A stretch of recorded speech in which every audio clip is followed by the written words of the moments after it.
누가복음 20장 9절에서 18절까지 말씀 함께 봉독하도록 하겠습니다. 누가복음 20장 9절에서 18절 시작. 그가 또 이 비유로 백성에게 말씀하시기를 시작하시니라.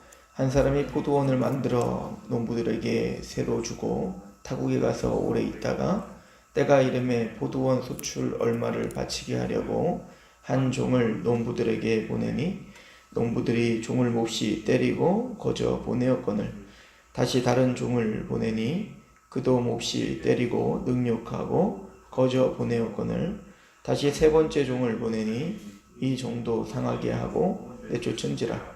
포도원 주인이 이르되 어찌할까 내 사랑하는 아들을 보내리니 그들이 혹 그는 존대하리라 하였더니 농부들이 그를 보고 서로 의논하여 이르되 이는 상속자니 죽이고 그 유산을 우리의 것으로 만들자 하고 포도원 밖에 내쫓아 죽였느니라. 그런즉 포도원 주인이 이 사람들을 어떻게 하겠느냐. 와서 그 농부들을 진멸하고 포도원을 다른 사람들에게 주리라 하시니 사람들이 듣고 이르되 그렇게 되지 말아지어다 하거늘 그들을 보시며 이르시되 그러면 기록된 바 건축자들의 버린 돌이 모퉁이의 머릿돌이 되었느니라 함이 어찌이냐. 무릇 이 돌 위에 떨어지는 자는 깨지겠고 이 돌이 사람 위에 떨어지면 그를 가루로 만들어 흩으리라 하시니라. 아멘. 한 사람이 포도원을 만들고 농부들에게 맡겨놓고 이제 먼 타국에 오래 있다가 이제는 자신의 소유인 포도원의 그 열매를 따기 위해서 소출을 바치게 하기 위해서 그 농부들에게 이제 종들을 보내는 장면입니다. 종을 보냈더니 그 종을 몹시 때리고 아무것도 주지 않고 거저 보냈다라고 첫 번째를 기록하죠. 그래서 또 두 번째 또 종들을 또 보냈거늘 다른 종들도 때리고 능욕하고 또 거저 보냈다. 그러니까 아무런 수출도 주지 않는 거죠. 그래서 이 포도원 주인이 생각하기를 그럼 내 아들을 보내야겠다. 감히 내 아들에게는 내 사랑하는 아들에게는 손을 대지 못하겠지 하고 그 아들을 보냈더니 14절에 보면 그 농부들이 그를 보고 서로 의논하여 이르되 이는 상속자니 죽이고 그 유산을 우리의 것으로 만들자가 하고 포도원 밖에 내쫓아 죽였다라고 했죠. 이제는 아들은 죽인 거예요. 죽이면 이제는 이 포도원이 우리께 되겠지라고 하는 말도 안 되는 망상으로 그 아들을 죽였다. 그리고 이제 예수님께서 하시는 말씀이 16절에 와서 그 농부들을 진멸하고 포도원을 다른 사람에게 주리라. 그러니까 생각해봐라. 그 포도원 주인이 자신의 포도원에서 열매와 소출을 따기 위해서 하인들을 보냈지만 그들을 능욕하고 때릴 뿐만 아니라 더 나아가 그 아들을 죽이기까지 했어. 그러면 그 포도원 주인이 그 농부들 어떻게 할래? 어떻게 할 것 같은가? 너 같으면 어떻게 할래? 라고 비유로 지금 묻고 있는 거죠. 당연히 그 농부들을 진멸하고 그 농부들은 다 싹 죽이고 그 포도원을 다른 사람에게 주지 않겠는가? 라고 말을 한 거죠. 이 비유의 목적은 어디 있습니까? 또 이 비유는 어떤 상황 속에서 우리에게 하는 말씀입니까? 예수님께서 지금 예루살렘으로 입성하셨어요. 성전에 입성하셔서 우리가 잘 아는 대로 성전 청결 사건, 정화 사건을 하시는 장면이 있었죠. 바로 19장 45절부터 말씀이에요. 성전에 들어가사 장사하는 자들을 내쫓으시며 그들에게 이르시되 기록된 바 내 집은 기도하는 집이 되리라 하였거늘 너희는 강도의 소굴을 만들었도다 하시니라. 예수께서 날마다 성전에 가르치시니 대제사장들과 서기관들과 백성이 지도자들이 그를 죽이려고 꾀하되 백성이 다 그에게 귀를 기울여 들으므로 어찌할 방도를 찾지 못하였더라 라고 말씀하십니다. 예수님께서 성전을 뒤집어 엎으신 이유는 내 집은 기도하는 집인데 강도의 소굴로 만들었다 이것 때문이죠. 그러니까 기도하는 집이라는 건 이미 우리가 상고했었지만 이 기도하는 집이라는 것은 솔로몬이 성전을 짓고 사실은 속죄에 대한 기도를 이야기하는 겁니다. 우리가 범죄했을 때 이 성전을 향해서 우리가 기도할 때 우리 죄를 사해 주세요 라고 했던 그 기도를 이야기하는 거예요. 즉 이 성전은 감히 하나님을 쳐다볼 수도 없는 죄인들이 하나님을 만나는 장소고, 또 그 속죄 제물을 통해서 하나님의 속죄가 이루어지는 화해의 장소가 바로 이 성전입니다. 그러므로 기본적으로 이 성전이라고 하는 것은 내가 얼마나 죄인인 것을 인정하는 사람들이 와 기도하며 하나님께 속죄받는 곳이 성전이죠. 그런데 이 대제사장과 서기관들과 그 지도자들은 이 성전에 와서 하나님 앞에 겸허하게 기도하고 통회하는 게 아니라 그들이 했던 일은 바로 강도들처럼 하나님을 이용하여서 막대한 부를 축적하는 일에 이 성전을 사용하고 있었던 거란 말이에요. 그래서 이제 그 예수님께서 이 성전을 뒤집어 엎으신 거죠. 자, 그랬더니 이제 그 사람들이 물었던 겁니다. 20장 1절에 보면 하루는 예수께서 성전의 백성들을 가르치시며 복음을 전할새 대제사장들과 서기관들이 장로들과 함께 가까이 와서 말하여 당신이 무슨 권세로 이런 일을 했냐. 지금 이런 상황 속에서 있는 거예요. 대체 무슨 권세로, 무슨 권한으로 지금 성전을 뒤집어 엎은 거냐 이거죠. 감히 하나님의 성전을 네가 뭔데 엎었냐 라고 말을 했을 때 예수님께서 비유로 말씀하신 것이 바로 오늘 이 비유인 겁니다. 내가 왜 이걸 엎었냐 이거죠. 하나님께서 이 성전을 주신 목적이 뭐냐, 열매를 따기 위함이 아닌가. 포도원을 하나님께서 그 포도원 주인이 포도원을 만들어 놓고 그 포도원에 종들을 보내서 소출을 달라고 했던 건 뭐냐면, 즉 이 성전을 만들어 놓고 이 성전에 합당한 열매들을 만들고 이 성전을 통하여 너희들에게 따내려고 했던 어떤 소출들이 있었던 거란 말이에요. 뭐 이사야서의 이야기를 통해서 본다면 극상품의 포도를 심어 놓은 거죠. 근데 그 이사야의 그 질타 속에서 보면 너희는 들포도를 낸 것처럼 말이죠. 지금 이 유다 백성들이 똑같은 행태를 하고 있는 겁니다.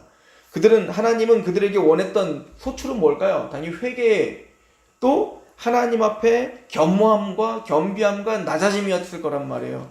그런데 이들은 그 종들을 죽였다. 이게 뭐죠? 선지자들을 죽였다는 거죠.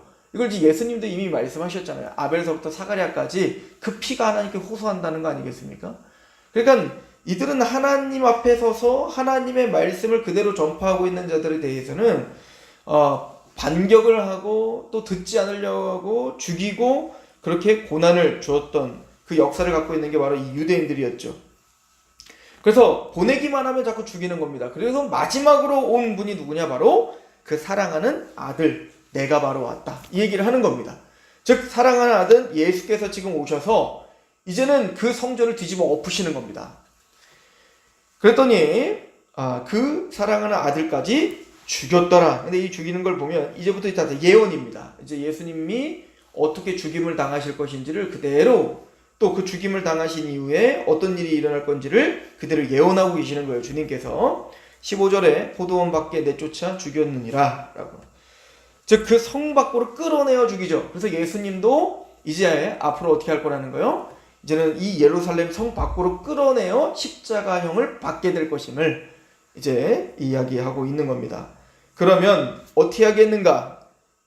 16절에 와서 그 농부들을 진멸하고 포도원을 다른 사람들에게 주지 않겠는가? 라고 말하죠. 그러니까 이것은 1차적으로는 유대인들을 진멸해버리고, 이건 AD 70년에 이미 이루어진 겁니다. AD 70년에 예루살렘 성전, 이 성전을 완전히 부셔버릴 뿐만 아니라 성벽도 다 무너뜨리죠. 그래서 나중에 보면 이제 계속 끊임없는 유대인들이 반란이 일어나요. 나중에 이제 독립을 더 크게 쟁취하려고 자꾸 반란이 일어나니까, 우리가 잘 알고 있는 사건이라든지 마사다 이제 최전 항전을 벌이다가 그것도 멸절이 되고, 그러면서 이제 이 로마 황제들이 너무 화가 나니까 이 예루살렘을 나중에는 어떻게 하냐면 유대인들 추방령을 내립니다. 그래서 완전히 유대인들 한 명도 빼놓지 않고 다 추방시켜서 다 뿔뿔이 흩어. 이게 디아스포라, 이제 유대인들이 이제 다 세계로 흩어지게 되는 상황이 되는 게 바로 흩어버리죠. 그죠? 그래서 문자적으로 정말 이 일이 이루어지는 거예요. 그래서 농부들을 진멸했고 또 포도원을 다른 사람에게 주죠. 그래서 이제 1차적으로는 그 육적인 그 이스라엘 예루살렘 땅이 지금도 이방인들이 지금도 차지하고 있죠. 그래서 가장 중요한 모리아산에 이제 이 성전이 세워졌었잖아요. 예수님이 지금 뒤집어 엎은 거 말이에요. 그 모리아산을 누가 지금 장악하고 있냐면 유대인들 들어가지도 못해요. 지금 아랍 사람들이 장악하고 있지 않습니까? 그러니까 문자적으로도 그대로 이루어진 거예요. 유대인들이 거기를 장악한 적이 한 번도 없어요. 이 이유로 말입니다. 그러나 두 번째는 뭐냐면 영적인 예루살렘, 즉 영적인 시온 말입니다. 즉 이제는 그 특권이 유대인이 무너져버리고 이제는 영적인 하나님의 예루살렘에 누가 들어가게 된 겁니까? 바로 이방인들이 들어오게 된 거예요. 즉 1차적으로 문자적으로 그 예루살렘이 이방인들이 장악하고 있는 것뿐만 아니라 이제는 영적인 구원의 복음이 이방인에게, 이 유대를 넘어 이방인에게 넘어가. 이거를 이미 앞에서 설명을 했었어요. 세례 요한이 이제 감옥에 갇히고 예수님의 공생애가 직접적으로 시작되면서 예수님이 말씀하셨던 게 뭐죠? 이제 천국은 침노하는 자의 것이다. 하나님의 나는 침노를 당한다. 이렇게 말씀하시는데, 즉 이제는 그거 뭐죠? 유대인의 벽이 예수 그리스도의 십자가의 은혜로 뭡니까? 무너지고 이제는 하나님의 믿음으로 침노하는 자, 즉 믿음으로 그 예수 그리스도의 은혜를 갈망하는 자의 것이 되는 것, 이것이 하나님의 뜻이죠. 그래서 그 유대인들은 어떻게 됩니까? 18절에 보면 무릇 이 돌 위에 떨어지는 자는 깨어지겠고 이 돌이 사람 위에 떨어지면 그를 가루로 만들어 흩어버리리라. 즉 예수님께서 말씀하시는 것은 이 모든 것들은 사실은 내가 말한 것도 아니고 이미 이미 구약에 다 예언되어 있는 거야. 그런 가르쳐주는 게 시편 118편입니다. 그게 17절이죠. 건축자들의 버린 돌이 모퉁이의 머릿돌이 되었느니라 라고 써있는 게 무슨 뜻인지 아니? 이렇게 물어보는 거죠. 즉 이 이야기는 너희들이 버린, 유대인들이 버린, 즉 누구죠? 예수 그리스도, 하나님의 사랑하는 아들 예수 그리스도께서 건축자들의 버린 그 돌이, 그러니까 아무 쓸모도 없어서 이제 버려버린 그 돌이, 죽여버린 그 돌이 모퉁이의 머릿돌이 되었다. 이 머릿돌이라는 것은 여러 가지 학설이 있는데 그 중에 하나는 뭐냐면 모든 건물이 다 지어진 다음에 이제 마지막 딱 놓는 거죠. 이거는 언제 어떻게 지어진 건축입니다. 라고 하는 이 돌, 그러니까 완성을 뜻하는 거죠. 그러니까 하나님이 사람은 버려버린 그 돌이 건축자의 머릿돌이 되었다라고 하는 건 뭐냐면 유대인들 너희들은 그 예수를 죽였지만, 그 아들을 죽였지만 하나님은 그 돌을 교회의 반석으로 세우시며 또 모든 하나님 나라의 완성으로 세우셨다. 이건 어찌 됨이뇨? 이제 그렇게 말하고 있는 것이죠.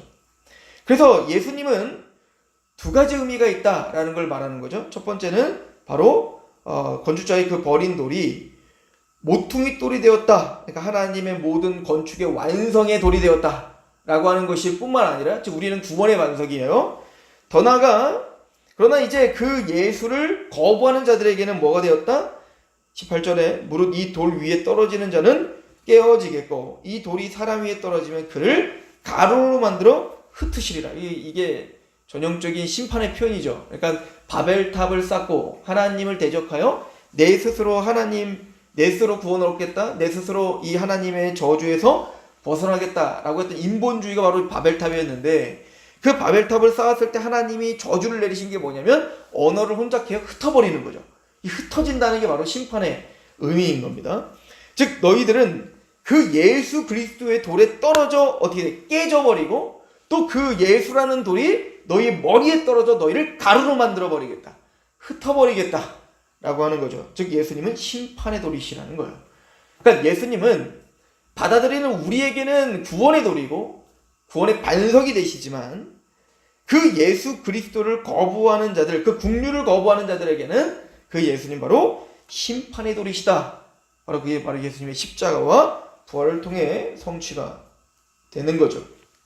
우린 누가복음을 통해서 그 예수 그리스도가 구원의 돌이 되는 자들이 누구며 그 예수 그리스도가 심판의 도구가 되는 자들이 누군지를 배웠습니다. 그죠?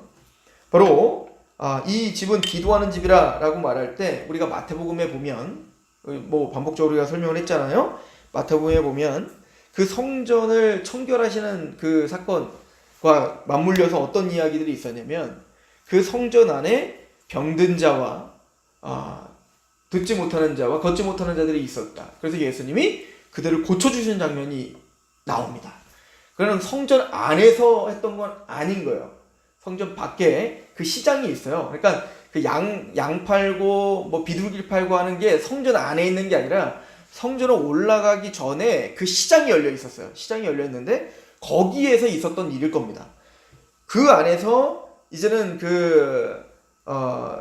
병든 자들을 고쳐주시는 장면을 보면서 어찌 됨이뇨? 라고 하는 거죠. 그때 이제 하는 얘기가 뭐냐면 이 성전이 누구 거라는 거예요. 사실은 바로 이 사람들의 것이다 라고 하는 거예요.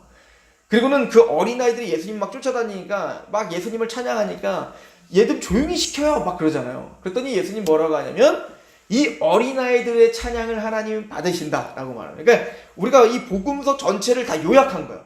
그러니까 이 성전의 진짜 주인은 하나님이시고 하나님은 이 성전을 누구에게 줬다는 거예요? 바로 병든 자들, 어린아이들에게 줬다는 얘기잖아요. 그럼 병든 자들, 어린아이는 누구예요? 난 보지 못합니다. 난 듣지 못합니다. 나는 하나님의 국률이 없으면 죽을 수밖에 없는 자입니다. 그리고 자기를 낮추어 오직 예수님만 의지하는 그들이 어린아이다. 이걸 이미 선포했지 않습니까? 바로 그들이 성전의 주인인 거죠. 그들의 찬양을 받으시고 그들의 노래를 주님은 기뻐하시겠다는 거예요.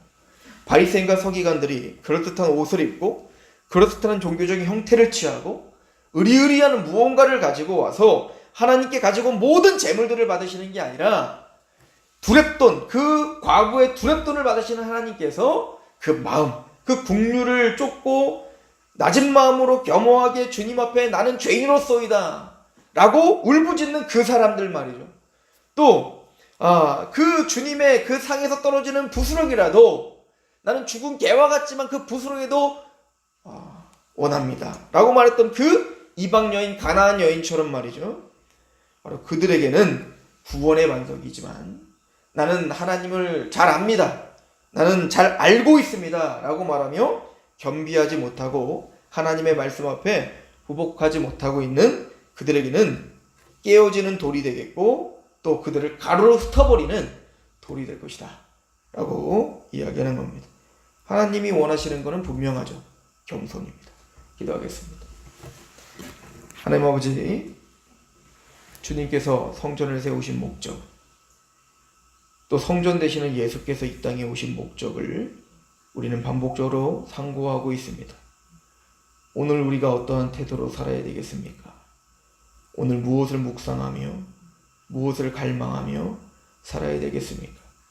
우리의 구원의 반석이신 예수 그리스도의 은혜 앞에 감격하게 하시며 오늘 호흡을 갖고 주님의 뜻 가운데 제사장으로 그렇게 주의 영광을 위해 살아가는 모든 삶이 하나님의 은혜가 없다면 우리는 아무것도 아닌 것을 알고 나보다 남을 낮게 여기며 주님 앞에 더욱 겸손한 그런 하나님의 백성들 되게 하옵소서. 예수 그리스도의 이름으로 감사하며 기도합니다.